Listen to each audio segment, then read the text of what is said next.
मंगल के बाद अब वीनस फतह की तैयारी। 2025 में शुक्र पर मिशन भेजेगा इसरो।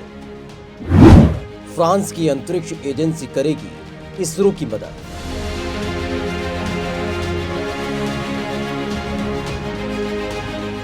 दोस्तों, अंतरिक्ष के क्षेत्र में भारत का इसरो भी आने वाले वक्त में कुछ ऐसे मिशन भेजने की तैयारी कर रही है जिसमें चंद देश ही सफल हो सके हैं। इसरो इस वक्त सूर्य के अध्ययन के लिए यान भेजने के लिए शुक्र ग्रह पर पैर रखने तक कई मिशन में जुटा है। माना जा रहा है कि आने वाले कुछ सालों में इसरो शुक्र ग्रह पर यान भेज सकता है और अब ये तय हो गया है कि इसरो 2025 में शुक्र पर मिशन भेजेगा। लेकिन इसरो के इस मिशन में फ्रांस की अंतरिक्ष एजेंसी भी शामिल होगी। फ्रांस की अंतरिक्ष एजेंसी CNES ने कहा कि इसरो 2025 में शुक्र ग्रह पर अपने मिशन को अंजाम देगा और फ्रांस इसमें शामिल होगा। CNES ने एक बयान में कहा कि इसरो ने कई प्रस्तावों को देखने के बाद मिशन के लिए रूसी अंतरिक्ष एजेंसी रोसकॉस्मोस और फ्रांस के CNRS से संबंधित फ्रांसीसी अनुसंधान प्रयोगशाला लैटमॉस की तरफ से संयुक्त रूप से विकसित वायरल यानी Venus infrared atmospheric gases linker उपकरण का चयन किया है। कि पहली बार है जब भारत के किसी मिशन में किसी फ्रांसीसी उपकरण का इस्तेमाल होगा। हालांकि इसरो की तरफ से इस बारे में कोई बयान जारी नहीं किया गया। दरअसल मार्च 2018 में दोनों देशों ने अंतरिक्ष सहयोग के लिए संयुक्त समझौता भी जारी किया था। इसके अलावा दोनों देश इसरो के महत्वाकांक्षी गगनयान प्रोजेक्ट में भी मिलकर काम कर रहे हैं। इस मिशन के जरिए भारत 2022 में पहली बार 3 भारतीयों को अंतरिक्ष में भेजेगा। सितंबर 2018 में दोनों देशों ने इस काम के लिए एक वर्किंग ग्रुप भी गठित किया था। 1000 किलो का पेलोड लेकर जाएगा शुक्रयान।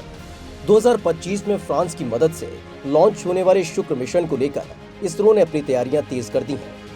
इसरो इसके लिए 100 किलोग्राम वजनी पेलोड ले जाने में सक्षम यान बनाने की कोशिश कर रहा है। ये शुक्रयान उपकरणों और मिशन के परिचालन के लिए 500 वाट ऊर्जा भी खुद पैदा कर सकेगा।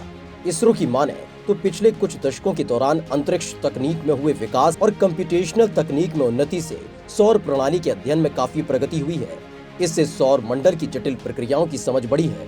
दरअसल शुक्र ग्रह को धरती का ट्विन सिस्टर भी कहा जाता है। दोनों ही ग्रहों में आकार, बनावट, घनत्व, गुरुत्वाकर्षण में काफी समानता है। इसरो के मिशन का मकसद सरफेस और सब सरफेस का अध्ययन करना है। इसके साथ ही वातावरण के रासायनिक तथ्यों के अध्ययन के साथ ही सौर रेडिएशन और सौर हवाओं का भी अध्ययन इस मिशन में किया जाएगा। सौर मंडल में सूर्य से दूरी के हिसाब से शुक्र दूसरे स्थान पर है।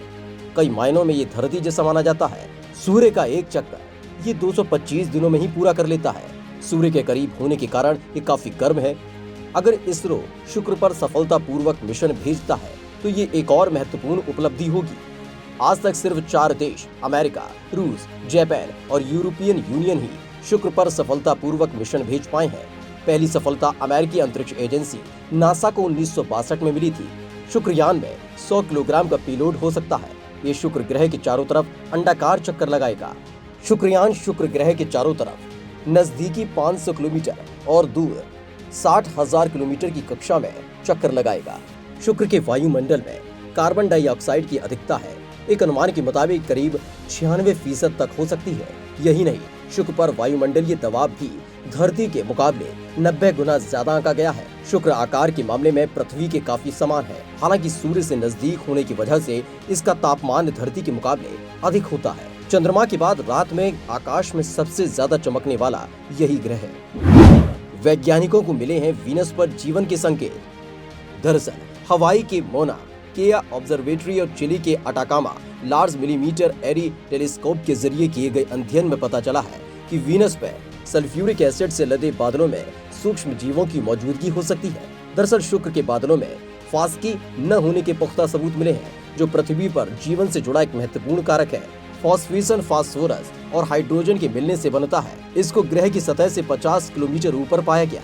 वैज्ञानिकों की माने तो शुक्र ग्रह के बादलों में फॉस्की न गैस काफी मात्रा में है। ये शोध जर्नल नेचर एस्ट्रोनॉमी में पब्लिश भी हुआ। इसरो भी मिशन शुक्रयान के जरिए इस ग्रह की जानकारियां जुटाने की योजना पर काम कर रहा है। इसरो इस मिशन के तहत वहां के वातावरण की जानकारियां जुटाएगा।